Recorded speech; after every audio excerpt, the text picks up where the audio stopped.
എല്ലാവർക്കും എൻ്റെ വിനീതമായ നമസ്കാരം. ഇന്നത്തെ എപ്പിസോഡ് എന്ന് പറയുന്നത് 226-ാമത്തെയാണ്.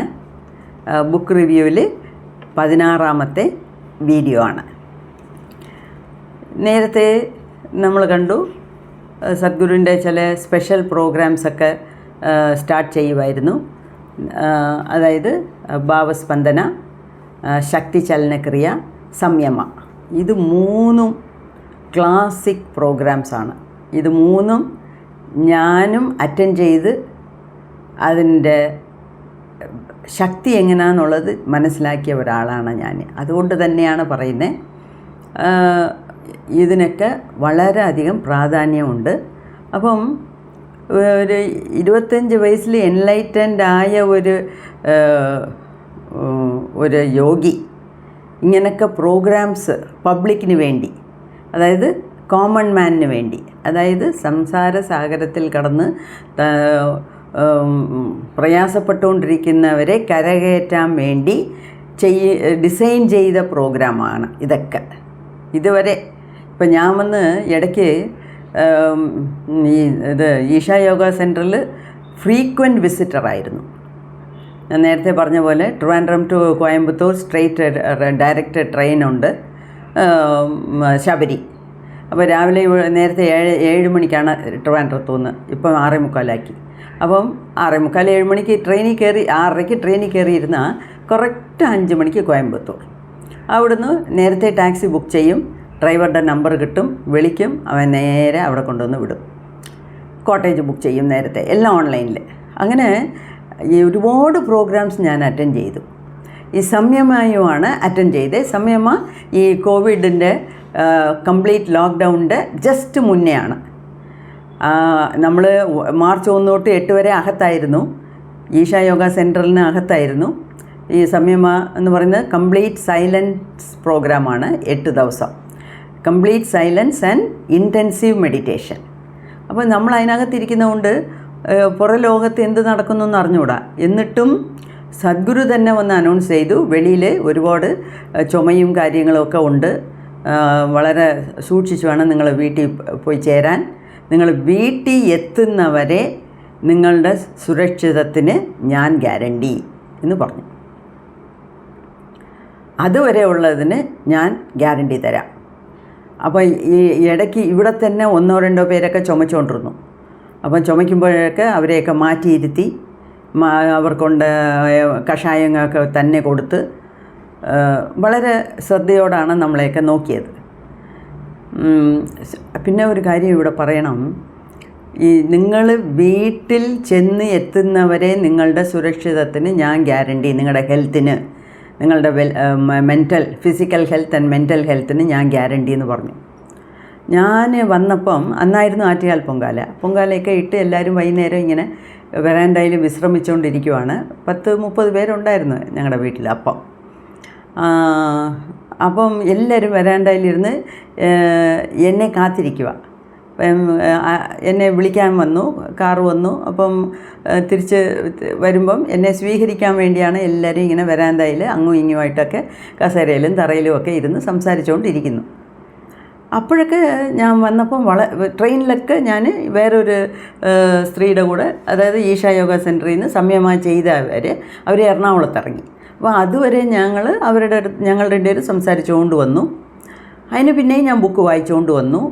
എനർജിക്ക് ഒരു കുറവും ഇല്ലായിരുന്നു, ഒരു ക്ഷീണവും ഇല്ലായിരുന്നു. എന്നുവെച്ചാൽ 8 ദിവസവും ഈ പച്ചക്കറിയും ബോയിൽഡ് വെജിറ്റബിൾസും ഫ്രൂട്ട്സും കഞ്ഞിയും, വേറൊന്നുമില്ല. എന്നാലും നമുക്ക് ഒരു ക്ഷീണമൊന്നും അറിഞ്ഞില്ല.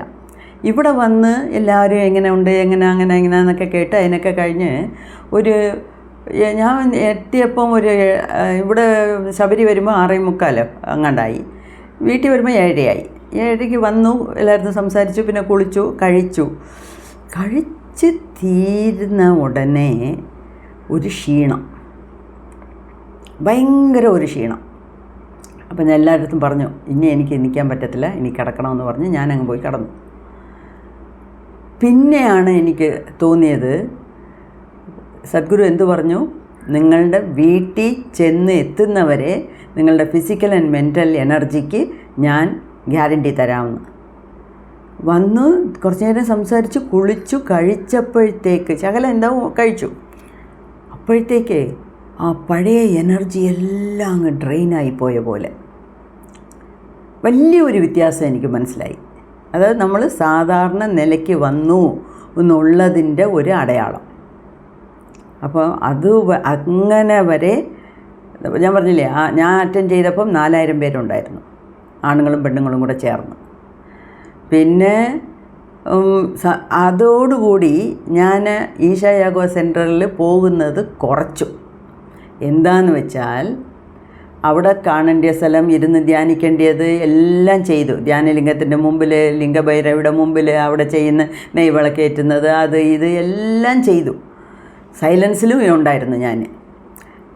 സദ്ഗുരുവാണ് പറഞ്ഞേ, സംസാരസാഗരത്തിലിരുന്നുകൊണ്ട് സംയമ കഴിഞ്ഞ് നിങ്ങൾക്ക് മേളിലോട്ട് പോകാൻ പറ്റൂല. എന്ന് വെച്ചാൽ നിങ്ങൾക്ക് ഫാമിലി ലൈഫിലിരുന്ന് തുടരണമെന്ന് തോന്നിയാൽ നിങ്ങൾ തുടർന്നോ, പക്ഷേ ഈ സംയമമാണ് മാക്സിമം ലിമിറ്റ്. ഇതിന് മുകളിൽ നിങ്ങൾക്ക് പോകാൻ പറ്റില്ല. അതിന് മുകളിൽ നിങ്ങൾക്ക് പോകണമെന്ന് ആഗ്രഹമുണ്ടെങ്കിൽ സന്യാസിനിയാകണം. സന്യാസിനിയോ ആയി ഈശ യോഗ സെൻറ്ററിൽ വന്ന് ജോയിൻ ചെയ്താൽ മാത്രമേ എനിക്ക് വേറെ പല കാര്യങ്ങൾ നിങ്ങൾക്ക് ഹയർ ലെവൽസ് നിങ്ങൾക്ക് പറഞ്ഞു തരാൻ പറ്റത്തുള്ളൂ. അത് സത്യമാണ്. എന്ന് വെച്ചാൽ അതിന് വളരെ സ്ട്രിക്റ്റായിട്ടിരിക്കണം, വളരെ ചിട്ടയോട് കൂടിയ 10 അവർ മെഡിറ്റേഷൻ, 15 അവർ മെഡിറ്റേഷൻ, യോഗ, അത് ഇതെന്നൊക്കെ ചെയ്യണം. സൈലൻസിലിരിക്കണം. വെറും അവർ തരുന്ന പച്ചക്കറി മാത്രമേ കഴിച്ചുകൊണ്ടിരിക്കാവൂ, ഫ്രൂട്ട്സ്. വളരെ സ്ട്രിക്റ്റായിട്ടിരിക്കണം. അതൊക്കെ ശരി തന്നെയാണ്. അപ്പം എനിക്ക് അങ്ങനത്തെ ഒരു മെൻറ്റാലിറ്റിയിലല്ലായിരുന്നു ഞാൻ. ഇപ്പോഴും ഞാൻ ഫാമിലി തന്നെയാണ് ഇരിക്കുന്നത്. അതുകൊണ്ട് സംയമ കഴിഞ്ഞ പിന്നീട് സദ്ഗുരു തന്നെ പറഞ്ഞു, നിങ്ങൾ ഇനി വേറെ ഒരു പ്രോഗ്രാം അറ്റൻഡ് ചെയ്യാനായിട്ട് ഇങ്ങോട്ട് വരണ്ട. ഇപ്പം എന്നെ സംബന്ധിച്ചവർ ഞാൻ എല്ലാ പ്രോഗ്രാമും തീർത്തു. അതിനിടയ്ക്ക് സമയമായിരുന്നു ലാസ്റ്റ്. നല്ല ഒരു എക്സ്പീരിയൻസ് ആയിരുന്നു. പക്ഷേ എനിക്ക് വേറെ വ്യത്യാസമായിട്ടുള്ള എക്സ്പീരിയൻസ് ഒന്നും ഇല്ലായിരുന്നു. പക്ഷേ ഞങ്ങളുടെ ഹാളിൽ തന്നെ, ആ ഹാളിൽ ആദിയോഗി ഹാൾ എന്നാണ് പറയുന്നത്, ആദിയോഗിയുടെ ഹാളിൽ 10,000 പേര് ഇരിക്കാനുള്ള അക്കോമഡേഷൻ സൗകര്യമുണ്ട്. അപ്പം ഒരു സൈഡ് ലേഡീസ്, ഒരു സൈഡ് ജെൻസ്, അങ്ങനെയാണ് ക്ലാസ് അറ്റൻഡ് ചെയ്തത്. കിടക്കുന്നതൊക്കെ വേറെ, കിടക്കുന്നത് ഞങ്ങൾ അവിടെ തന്നെ കിടന്നു, ജെൻസിന് വേറെ. അപ്പം സദ്ഗുരു അകത്ത് കയറി വരുമ്പം തന്നെ നമുക്ക് എനർജിയിലൊരു വ്യത്യാസം അറിയാം. അതേ ലെവൽ എനർജി നമ്മൾ മെയിൻറ്റെയിൻ ചെയ്തുകൊണ്ടിരുന്നു 8 ദിവസവും.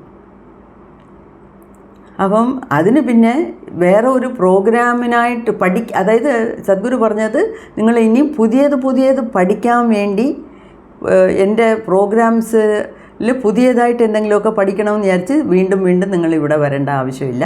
ഞാൻ ആവശ്യത്തിന് നിങ്ങൾക്ക് മെഡിറ്റേഷനും കാര്യങ്ങളൊക്കെ പറഞ്ഞു തന്നിട്ടുണ്ട്. അതിരുന്ന് വീട്ടിൽ ഇരുന്ന് ചെയ്താൽ മതി. എന്നുവെച്ചാൽ അതിന് മുകളിലുള്ള കാര്യങ്ങളൊക്കെ ചെയ്യുമ്പം നമുക്ക് തന്നെ പലവിധമായിട്ടുള്ള ഇമോഷണൽ ഇംബാലൻസ് വരും. അതായത് ബാലൻസ് ഇല്ലാതെ സമനില തെറ്റുന്ന പല കാര്യങ്ങൾ നമ്മളുടെ ഉള്ളിൽ സംഭവിക്കും. അപ്പോൾ അത് ഒരു ഗുരുവിൻ്റെ അടുത്തിരുന്നാൽ മാത്രമേ, ഒരു ഗുരുവിന് മാത്രമേ അതിനെ നിയന്ത്രിക്കാൻ പറ്റത്തുള്ളൂ. അപ്പം ഹയർ ലെവൽ കുണ്ടലിനി റൈസിങ് അത് ഇത് എന്നൊക്കെ പഠിച്ചുകൊണ്ട് വന്നിട്ട് വീട്ടിൽ വരുന്ന പ്രാക്ടീസ് ചെയ്യുമ്പം നമ്മളൊരു 30 ദിവസം സമാധിയിലായി എന്ത് ചെയ്യും?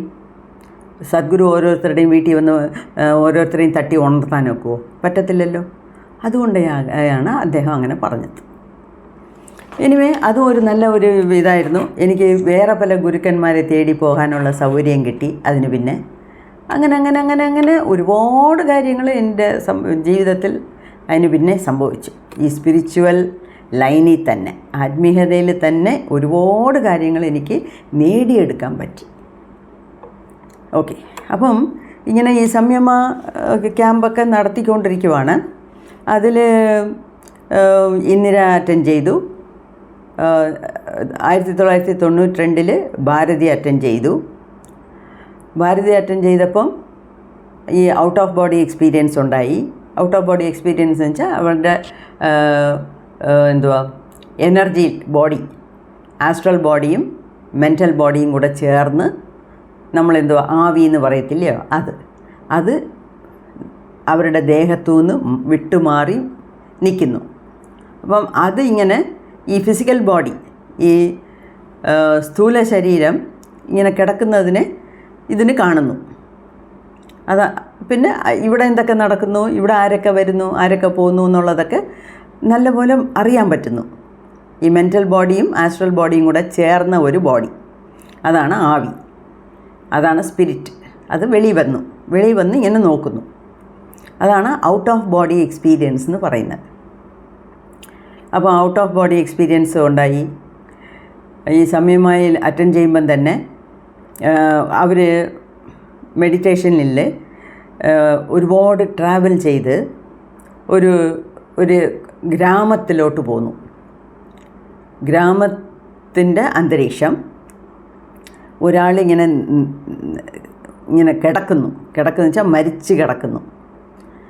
അതിൻ്റെ അടുത്ത് ഒരു സ്ത്രീ ഇരുന്നുകൊണ്ട് കരയുന്നു. അതായത് അവിടെ ചുറ്റിയിലുമേ ഭയങ്കര ഒരു ബഹളം. ആ ബഹളം അങ്ങനെ കാണുന്നു. ആ ബഹളത്തിൻ്റെ ഇടയിലാണ് ഒരു പെണ്ണിരുന്ന് കരയുന്നത്. കരയുന്നതിൻ്റെ കാരണം അടുത്ത് ആ ഒരു ആൺ പാമ്പ് തീണ്ടി മരിച്ചുപോയി. അതാണ് ഈ പെണ്ണിൻ്റെ ദുഃഖത്തിന് കാരണം. അപ്പോൾ ഇതങ്ങനെ കാണുന്നു മെഡിറ്റേഷനിൽ. അപ്പം ഭാരതിക്ക് മനസ്സിലായി, ഈ പാമ്പ് തീണ്ടി മരിച്ചു കിടക്കുന്നത് ജഗ്ഗിയാണ്, അടുത്ത് നിന്ന് കരയുന്നത് ഈ ഭാരതിയാണ് എന്നുള്ളത് അവർക്ക് അവിടെ തന്നെ മനസ്സിലാവുന്നുണ്ട്. അതൊക്കെയാണ് ഈ ഡീപ്പ് മെഡിറ്റേഷനിൽ ഇരിക്കുമ്പോൾ നമുക്ക് പാസ്റ്റ് ഓർമ്മ വരുമെന്ന് പറയുന്നില്ലേ, അതുപോലെ. അങ്ങനെ അപ്പോൾ ഇതെല്ലാം അവർക്ക് മനസ്സിലായി. പിന്നെ അതേപോലെ വേറൊരു പ്രാവശ്യം നല്ല അബോധാവസ്ഥയിലോട്ട് പോയി. സദ്ഗുരു അടുത്ത് വന്ന് നെറ്റിയിലൊക്കെ ആജ്ഞാചക്രത്തിലൊക്കെ കൈവച്ച് എല്ലാ ചക്രാസിലുമുള്ള എനർജി എല്ലാം കുറച്ച്, അപ്പോഴത്തേക്ക് ആളുകളെല്ലാം ചുറ്റി നിന്ന് വിഷമിക്കുന്നു, മരിച്ചുപോയോ എന്നുള്ള ഒരു വിഷമത്തിലായിരുന്നു. അങ്ങനെ കുറേ നേരം കഴിഞ്ഞ് 40 നിമിഷം കഴിഞ്ഞാണ് അവർക്ക് ബോധം തെളിഞ്ഞു വന്നത്. പക്ഷേ ആ ബോധം തെളിഞ്ഞ് വന്നതോടുകൂടി അവർക്ക് ഈ പാമ്പിൻ്റെ പുറത്തുള്ള ഭയം മാറി. നേരത്തെ ഞാൻ പറഞ്ഞ പോലെ ഈ ഡെത്ത് മെഡിറ്റേഷനിൽ ചെയ്ത് ഔട്ട് ഓഫ് ബോഡി എക്സ്പീരിയൻസ് അവർക്ക് വന്നപ്പം മരണഭയം മാറി.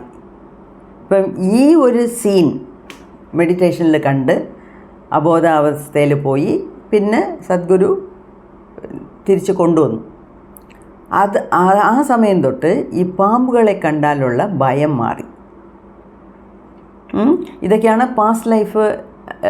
നമ്മുടെ പാസ്റ്റ് ലൈഫിനെ കുറിച്ച് നമുക്ക് അറിയാൻ പറ്റും. അതിന് പല മെത്തേഡ്സ് ഉണ്ട്. അതിൻ്റെയൊക്കെ കോഴ്സുകൾ ഞാൻ അറ്റൻഡ് ചെയ്തിട്ടുണ്ട്. പാസ്റ്റ് ലൈഫ് റിഗ്രഷൻ എന്ന് പറയും. അപ്പം പാസ്റ്റ് ലൈഫിനെ കുറിച്ച് വേറെ ഒന്നും അറ്റൻഡ് ചെയ്യേണ്ട, കാശ് കൊടുക്കേണ്ട, ഒന്നും ചെയ്യേണ്ട. വീട്ടിലിരുന്ന് വഴി കുറേ മണിക്കൂറുകൾ ദിവസവും വിടാതെ ധ്യാനം ചെയ്താലേ മതി. നമുക്ക് ഈ പാസ്റ്റ് ലൈഫിൻ്റെ കാര്യങ്ങളൊക്കെ നമുക്ക് മനസ്സിൽ വരും. പക്ഷേ അതിന് അതിൻ്റേതായ സമയമെടുക്കും. അപ്പം വേറൊരു ദിവസം ഈ സംയമ പ്രോഗ്രാമിലിരിക്കുമ്പം 2 സാധുക്കൾ, വസ്ത്രമൊന്നുമില്ലാതെ 2 സാധുക്കൾ വളരെ സ്പീഡിൽ നടക്കുന്നു. മുന്നേ പോകുന്ന സാധുവിന് നല്ല കാണുമ്പോഴേ അറിയാം ഭയങ്കര ദേഷ്യത്തിലാണ്. എല്ലാവരുടെ പുറത്തും ഒരു ദേഷ്യത്തോടെയാണ് നടന്നു പോകുന്നത്. വേറൊരു സാധു മുന്നേ പോകുന്ന ആളിൻ്റെ സ്പീഡിന് നടക്കാൻ വയ്യാതെ കിടന്ന് ഓടുക. ആ ഒരു കാഴ്ച കണ്ടു. പിന്നെ മനസ്സിലായി മുന്നേ പോകുന്നത് ജഗ്ഗിയാണ്. മുൻ ജന്മത്തിൽ നടന്ന കാര്യങ്ങൾ മുന്നേ പോകുന്നത് ജഗ്ഗിയാണ്, പുറകെ പോകുന്നത് ഈ ഭാരതിയാണ്. അപ്പം നേരത്തെ ഈ ജന്മത്തിനെക്കുറിച്ച് പറഞ്ഞപ്പം പറഞ്ഞു ഭയങ്കര ദേഷ്യമുണ്ടായി, എന്താ വെച്ചാൽ സമൂഹത്തിലെ ഒരു അക്സെപ്റ്റൻസ് കിട്ടിയില്ല. ധ്യാനലിംഗം ചെയ്യാൻ നോക്കിയപ്പം യോഗിമാരും യോഗിനിമാരും അടച്ചിട്ട മുറിയിലിരുന്ന് എന്തൊക്കെയോ സാധനകൾ ചെയ്തത് സൊസൈറ്റിയിൽ ആർക്കും ഇഷ്ടപ്പെട്ടില്ല. അങ്ങനെയാണ് എല്ലാത്തിനെയും വലിച്ചെറിഞ്ഞിട്ട് പോയത്. അപ്പം സൊസൈറ്റിയുടെ പുറത്ത് തന്നെ, സമൂഹത്തിൻ്റെ പുറത്ത് തന്നെ ഭയങ്കര ദേഷ്യമായിരുന്നു. അങ്ങനെയാണ് വേഗമായിട്ട് ഫാസ്റ്റായിട്ട് നടന്നു പോയത്. ആ നടക്ക് ഈട് കൊടുക്കാൻ വയ്യാതാണ് പുറയിൽ ഈ ഒരേ ഒരു ശിഷ്യനാണ് വിഭൂതി എന്ന് പേര്. ആ വിഭൂതി എന്നുള്ള ശിഷ്യനാണ് പോയി ഓടി പുറകെ പോയതും എവിടെയെങ്കിലും ധ്യാനത്തിലിരിക്കുമ്പം എന്തെങ്കിലുമൊക്കെ വാങ്ങിച്ചുകൊണ്ട് വന്ന് ശാപ്പാട് ഉണ്ടാക്കി കൊടുത്തതും ഒക്കെ. അപ്പോൾ ഇപ്പം സംയമയുടെ പ്രോഗ്രാം അറ്റൻഡ് ചെയ്യുമ്പം ഭാരതിക്ക് മനസ്സിലായി ഈ മഹാദേശത്തോട് മുന്നോട്ട് പോയത് മുൻജന്മത്തിലെ ജഗ്ഗിയാണ്. ഈ പുറയിൽ കുറച്ചുകൂടെ ഇളം പ്രായത്തിൽ ഓടിപ്പോയ ആ ശിഷ്യൻ ഉള്ള സാധു എന്ന് പറയുന്നത് ഭാരതി തന്നെയായിരുന്നു. വിഭൂതി എന്ന് പറഞ്ഞ പേരിലുള്ള ഭാരതി തന്നെയായിരുന്നു ഒന്ന് ഭാരതിക്ക് സ്പഷ്ടമായിട്ട് മനസ്സിലായി. ഓക്കെ, അങ്ങനെയൊക്കെ. അപ്പം നേരെ മുന്നേ പോയത് സദ്ഗുരു ശ്രീ ബ്രഹ്മയും പുറകെ പോയത് വിഭൂതിയും. ഇത് നമ്മൾ നേരത്തെയും കണ്ടു. ഈ സദ്ഗുരു ശ്രീ ബ്രഹ്മയാണ് ദേഷ്യപ്പെട്ടത്. എന്താണെന്ന് വെച്ചാൽ സമൂഹത്തിൽ ധ്യാനലിംഗം ചെയ്യാൻ വേണ്ടിയുള്ള തയ്യാറെടുപ്പ് ചെയ്യുമ്പോഴേ സമൂഹത്തിൽ നിന്ന് ഭയങ്കരമായിട്ട് എതിർപ്പ് വന്നുകൊണ്ട് അദ്ദേഹം ആഗ്രഹിച്ചത് ചെയ്യാൻ പറ്റിയില്ല, അദ്ദേഹത്തിൻ്റെ ഗുരു ആഗ്രഹിച്ചത് നടപ്പിലാക്കാൻ പറ്റിയില്ല എന്നുള്ള ഒരു ദേഷ്യം. ഇതൊക്കെ നമ്മൾ നേരത്തെ കണ്ടു. പക്ഷേ ഇന്ന് നമ്മൾ സംസാരിക്കുന്നത് ഭാരതിയുടെ മെഡിറ്റേഷനിൽ, അതായത് സംയമ എന്ന് പറയുന്നത് സൈലൻസ് ആൻഡ് മെഡിറ്റേഷൻ. അപ്പം ആ സൈലൻസിലിരുന്ന് മെഡിറ്റേഷൻ ചെയ്യുമ്പം ഓരോ ദിവസവും ഓരോ അനുഭവങ്ങൾ കിട്ടുന്നു ഭാരതിക്ക്. അതാണ് ഇവിടെ പറയുന്നത്. അപ്പോൾ അന്ന് കണ്ടതും ഇന്ന് കേൾക്കുന്നതും ഒന്നാണ്, ഇല്ലയോ? അങ്ങനെ പിന്നെ അപ്പം ഭാരതിക്ക് എന്ത് മനസ്സിലായി? ഈ ജന്മത്ത് മാത്രമല്ല, ഇതിൻ്റെ 2 ജന്മത്തും, അതായത് ഈ ബിൽവ എന്നുള്ള കീഴ്ജാതി ജനിച്ച ആളിനെയാണ് പാമ്പ് കൊണ്ട് കടിപ്പിച്ച് കൊന്നത്. അപ്പം ബിൽവ എന്നുള്ളത് ജഗ്ഗിയാണ്. അതിൻ്റെ അടുത്ത് ഇരുന്ന് കരയുന്നത്, ചിലപ്പം കരയുന്നത് ആരാന്ന് അവിടെ പറഞ്ഞില്ല, ചിലപ്പം ഗേൾ ഫ്രണ്ടായിരിക്കാം. ഉയർന്ന ജാതിയിലുള്ള ശാംഭവി എന്നുള്ള പേരുള്ള ബ്രാഹ്മണ കുലത്തിൽ പറഞ്ഞ ഒരു പെണ്ണാണ്. ചിലപ്പോൾ ആ പെണ്ണായിരിക്കും വന്ന് കരയുന്നത്. ആരോ, പക്ഷേ അത് ഇപ്പം ഭാരതിയായിട്ടുള്ള ഒരു ജന്മമാണ് അത്. അപ്പം അത് ബിൽവ എന്നുള്ള ഒരു ജന്മം. അടുത്തത് സദ്ഗുരു ശ്രീ ബ്രഹ്മയുടെ ജന്മം. അപ്പോഴും ഈ ഭാരതിയെ കൂടെ ഉണ്ട്. അപ്പം ഭാരതിക്ക് തന്നെ ഇതിൽ പല സംശയങ്ങൾ. ഇതെന്തുവാ, നാടകമാണോ? എന്നുവെച്ചാൽ ഭാരതിയുടെ സ്വഭാവം ഇതിൽ പഠിച്ചിടത്തോളം അങ്ങനെ പോയി അലിഞ്ഞു ചേരുന്ന കൂട്ടത്തിലല്ല, എല്ലാത്തിനും ഒരു ലിമിറ്റിട്ട് കാണുന്ന കൂട്ടത്തിലാണ്. ഇപ്പം 1-2 കാര്യങ്ങൾ നമ്മുടെ ജീവിതത്തിൽ നടക്കുമ്പോഴേ നമ്മളങ്ങനെ ഗുരുവേ എന്ന് പറഞ്ഞ് അങ്ങ് ഗുരുവേ ശരണമെന്ന് കാലും പിടിച്ചുകൊണ്ട് നടക്കും. എന്നുവെച്ചാൽ നമുക്ക് ഗുരുവിൻ്റെ പുറത്ത് അത്രയും ഭയഭക്തി ഉണ്ടാകും, വിശ്വാസം ഉണ്ടാകും. ഇത്രയും കാര്യങ്ങളൊക്കെ ഗുരുവിൻ്റെ കെയർ ഓഫിൽ നടക്കുന്നല്ലോ നമുക്ക് എന്നൊക്കെ. ഇപ്പോൾ സദ്ഗുരു എൻ്റെ അടുത്ത് വന്ന് എന്നെ പാസ്റ്റ് ലൈഫിൽ കൊണ്ടുപോയി എനിക്കിപ്പോൾ എൻ്റെ പാസ്റ്റ് ലൈഫെല്ലാം കാണിച്ചു തന്നാൽ തീർച്ചയായിട്ടും ഇപ്പോഴും എനിക്ക് റെസ്പെക്റ്റൊക്കെ ഉണ്ട്, ഭയഭക്തിയൊക്കെ ഉണ്ട്, ഇല്ല എന്നല്ല. കൂടുതൽ നമുക്കൊരു വിശ്വാസം ഉണ്ടാകത്തില്ലേ, ഒരു സ്നേഹം, ഒരു ഗ്രാറ്റിറ്റ്യൂഡ് ഇല്ലേ? അത് വലുതായിട്ട് അങ്ങനെ ഭാരതിക്ക് വരുന്ന കൂട്ടത്തിലല്ല, എപ്പോഴും ഒരു ഡിസ്റ്റൻസ് ഇട്ടാണ് നിൽക്കുന്നത്. അപ്പം ഭാരതി ഒരു പ്രാവശ്യം സദ്ഗുരുവിൻ്റെ അടുത്ത് ചോദിച്ചു പോലും, എന്തുവാ ഈ ഡ്രാമ? ഞാൻ നിങ്ങളുടെ കൂടെ ഇതിനു മുമ്പേ 2 ജന്മത്തോടെയും നിങ്ങളുടെ കൂടെ തന്നെ ഉണ്ടായിരുന്നു, ഇപ്പോഴും നിങ്ങളുടെ അടുത്ത് വന്നിരിക്കുന്നു, എന്തുവാ ഇതൊക്കെ, എന്തോയിനായി ഇങ്ങനെയൊക്കെ സംഭവിക്കുന്നേ എന്ന്. അപ്പോൾ സദ്ഗുരു പറഞ്ഞെന്ന്, ഡ്രാമ മൊത്തം കാണ്, ഡ്രാമ തീരുന്നവരെ നീ ഇതിൻ്റെ കൂടെ ഇവിടെ ഇരുന്ന് കാണ്, അപ്പം നിനക്കെല്ലാം മനസ്സിലാകും എന്ന് പറഞ്ഞങ്ങ് നിർത്തി. അപ്പം സദ്ഗുരുവിന് എല്ലാം അറിയാം, എന്തോ ഉദ്ദേശത്തിലാണ് ഇതൊക്കെ സംഭവിക്കുന്നതെന്നെല്ലാം അറിയാം. പക്ഷേ നമുക്കത് ഫുള്ളായിട്ട് മനസ്സിലാവുന്നില്ല. അങ്ങനെ പിന്നെ ഈ സംയമ കഴിഞ്ഞ പിന്നീട് ഭാരതി അതേ ആളാണ്, എന്നും ചെയ്യുന്ന പോലെ ജോലികളൊക്കെ ചെയ്യുന്നുണ്ട്. പക്ഷേ ഭാരതിക്ക് തന്നെ വലിയ ഒരു വ്യത്യാസം മനസ്സിലാകുന്നുണ്ട്. തന്നുള്ളിൽ നടക്കുന്ന ഒരു മാറ്റം. അതായത് പണ്ട് ചെയ്ത അതേ വീട്ടുജോലി, അതേ ജോലികൾ തന്നെയാണ് ഇപ്പോഴും ചെയ്യുന്നത്. പക്ഷേ ഇപ്പം ചെയ്യുമ്പം എല്ലാത്തിലും ഒരു സന്തോഷത്തോടെ ചെയ്യാനുള്ള ഒരു മനോഭാവം വന്നിട്ടുണ്ട്. അത് സദ്ഗുരു എപ്പോഴും പറയും, നിങ്ങളുടെ ഭൂദേവിക്ക് തിരിച്ചു കൊടുക്കുന്നത്, പ്രകൃതിക്ക് എന്തെങ്കിലും തിരിച്ചു കൊടുക്കണമെന്ന് വിചാരിച്ചാൽ നിങ്ങൾ ജോയ്ഫുള്ളായിട്ടുള്ള ഒരു ജീവിതം നയിക്കുക. എന്നുവെച്ചാൽ ഇവിടെ വന്നത് കഷ്ടപ്പെടാനും കർമ്മ കഴിക്കാനും ഒക്കെയാണ്. പക്ഷേ എപ്പോഴും കഷ്ടപ്പെടാനുള്ള സാഹചര്യങ്ങളല്ല. നമുക്ക് എത്രയോ കൊച്ചു കൊച്ചു കാര്യങ്ങൾ സംഭവിക്കുന്നുണ്ട് ദിവസവും, ഡെയിലി ലൈഫിൽ.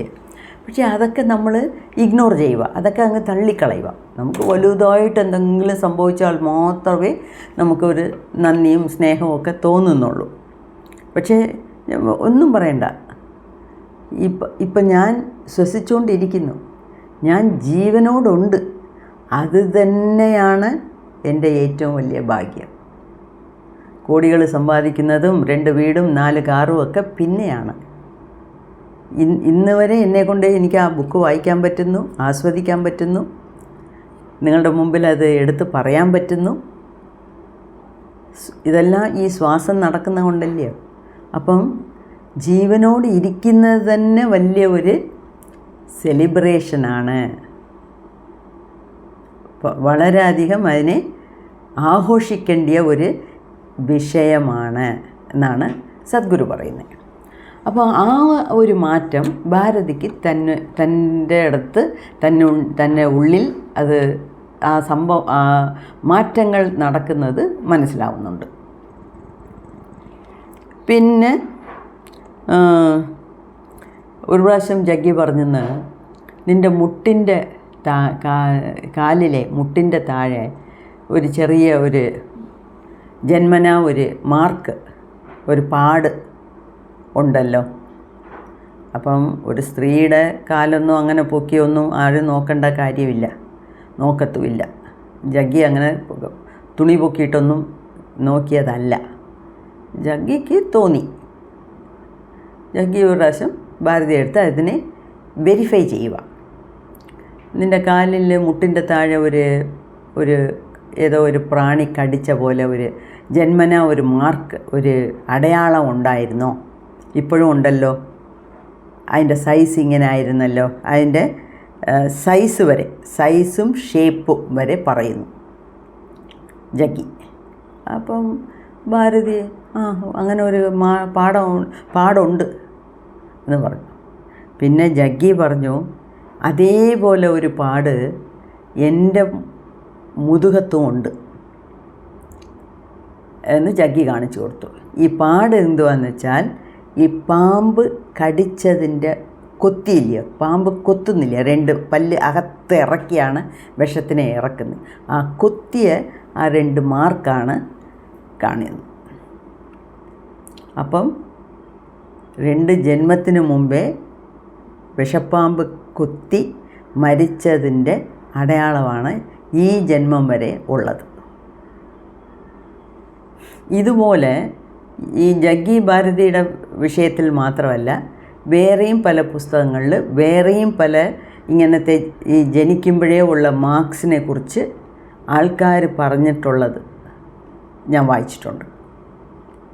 അതായത് മുൻ ജന്മത്തിൽ ഏതോ ഒരു സോൾജറായിരുന്നിരിക്കാം, കൈ വെട്ടി തുണ്ടായിപ്പോയി കാണും, അല്ലെങ്കിൽ അതിലൊരു മാർക്ക് കാണും. ചിലപ്പോൾ ആ മാർക്ക്, ആ അടയാളം ഈ ജന്മത്തും കാണും. ആ അടയാളം വെച്ച് തന്നെ ഇവർ കണ്ടുപിടിച്ചിട്ടുണ്ട്. അപ്പം ഇതൊന്നും വലിയ അസാധാരണമായിട്ടുള്ള കാര്യങ്ങളല്ല, പക്ഷേ സാധാരണമായിട്ടുള്ള കാര്യവും അല്ല. ഇതുവരെ ആർക്കുവേ നടന്നിട്ടില്ല. ജഗ്ഗിക്കും ഭാരതിക്കും മാത്രമെന്നല്ല പറയുന്നത്, അങ്ങും ഇങ്ങുമൊക്കെ ഇങ്ങനത്തെ സംഭവങ്ങൾ നടന്നിട്ടുണ്ട്, നടക്കുന്നുണ്ട്, ഇനിയും നടക്കും.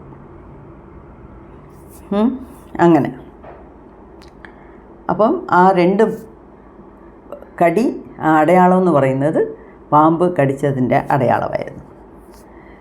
ഇപ്പം ഭാരതി ഓർക്കുന്നു, ഈ ധ്യാനലിംഗ ചെയ്ത് തീർത്തില്ലേ, കോൺസെക്രേഷൻ ഓഫ് ധ്യാനലിംഗം ഉണ്ടാക്കി അതിന് ശക്തി, പ്രാണപ്രതിഷ്ഠ എന്ന് പറയത്തില്ലേ, അതുപോലെ ശക്തി കൊടുത്ത് ആ 7 ചക്രാസിൻ്റെയും ലെവലിൽ കൊണ്ടുവന്നു.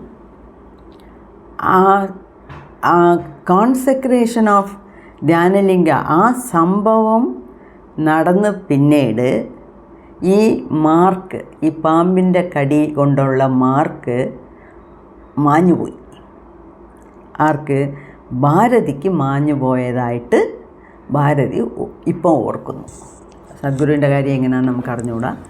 അപ്പം ഇതൊക്കെ ഉള്ളത് തന്നെയാണ്. വെറുതെ ആരും കൽപ്പനാ ശക്തി കൊണ്ട് ഉണ്ടാക്കുന്ന മെനഞ്ഞ കഥയല്ല. എന്നുവെച്ചാൽ ഇതേപോലെ പല ഇൻസിഡൻസ് പല സ്ഥലത്തും ഞാൻ കേട്ടിട്ടുണ്ട്, ബുക്കുകളിൽ വായിച്ചിട്ടുണ്ട്. പിന്നെ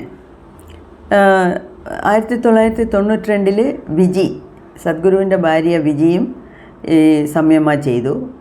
പക്ഷേ വിജി പറയുന്നത് ക്ലാസ്സൊക്കെ കഴിഞ്ഞിട്ടേ അവരോട് എക്സ്പീരിയൻസ് നമ്മൾ ഷെയർ ചെയ്യുമല്ലോ.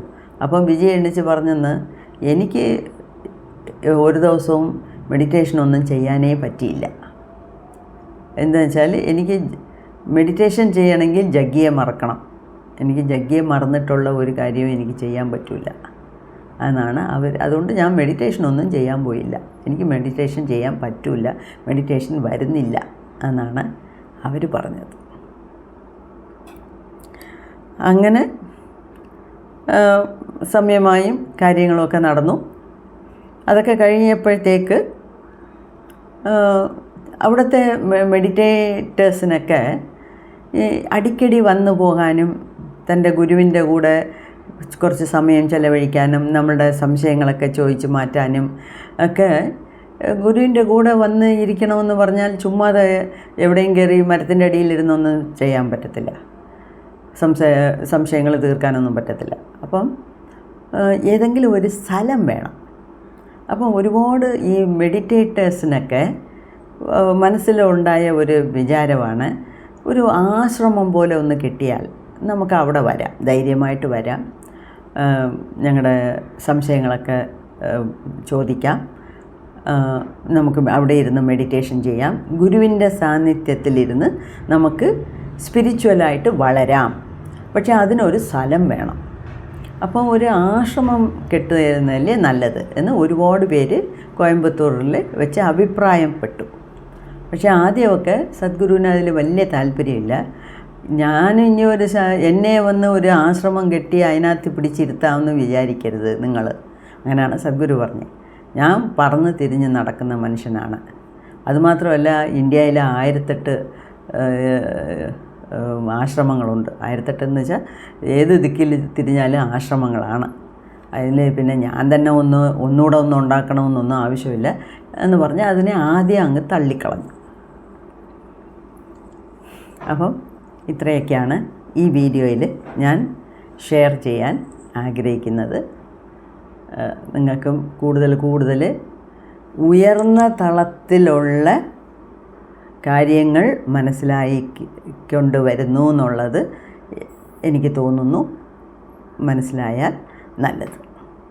ഓക്കെ, സോ ബാക്കി കാര്യങ്ങൾ, ആശ്രമം എങ്ങനെ ഉണ്ടായി, ഇപ്പോഴത്തെ ഈശ യോഗ സെൻറ്റർ എങ്ങനെ ഉണ്ടായി, അവിടെ എന്തൊക്കെ നടത്തി, 90 ദിവസത്തെ പ്രോഗ്രാം നടത്തി, അതിനെക്കുറിച്ചുള്ള വളരെ സ്വാരസ്യമായിട്ടുള്ള കാര്യങ്ങൾ, കഥകൾ നമുക്ക് അടുത്തടുത്ത് വരുന്ന വീഡിയോസിൽ കാണാം. നന്ദി, നമസ്കാരം.